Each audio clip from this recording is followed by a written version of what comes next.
கர்த்தருடைய நாமத்துக்கு மகிமை உண்டாவதாக. இந்த வேளையிலும் கூட நம்ம தினமும் ஒரு வார்த்தை என்ற நேரத்தில் இருக்கிறோம். யாக்கோபு 1:15 படி, யாக்கோபு 1:5 உங்களில் ஒருவன் ஞானத்தில் குறைவுள்ளவனாய் இருந்தால், அந்த வசனத்தை வாசிக்கிறேன். உங்களில் ஒருவன் ஞானத்தில் குறைவுள்ளவனாய் இருந்தால் யாவருக்கும் சம்பூர்ணமாய் கொடுக்கிறவன், ஒருவரையும் கடிந்து கொள்ளாததும் ஆகிய தேவனிடத்தில் கேட்க கடவன், அப்பொழுது அவனுக்கு கொடுக்கப்படும் அப்படின்ற வார்த்தை.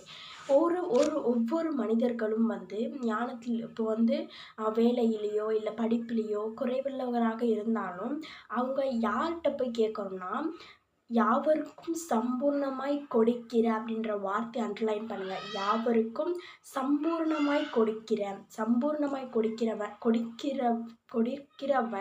ஒருவரையும் கடிந்து கொள்ளாததும் ஆகிய, யாவருக்கும் சம்பூர்ணமாய் எல்லாருக்குமே நம்ம ஆண்டவர், நம்ம ஏசப்பா எல்லாருக்குமே நம்ம வாஞ்சியும் நம்ம விருப்பத்தையும் நம்ம விண்ணப்பத்தையும் பதில் தரவர். ஸோ கொடுக்கிறவன் ஒருவரையும் கடிந்து கொள்ளாததும் ஆகிய தேவனிடத்தில் கேட்க கடவன்.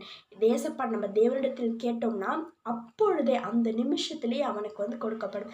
அதை நம்ம வாஞ்சையா, அதை நம்ம மனதின் விருப்பம்படி நம்ம கேட்கணும். அப்போதான் நமக்கு தேவனிடத்தில் கேட்க கடவன், அப்பொழுது அவனுக்கு அப்போவே கொடுத்துருவார் ஏசப்பா. இப்போது நீங்கள் ஒரு சின்ன சின்ன காரியங்கள்லாம் பாருங்களேன்.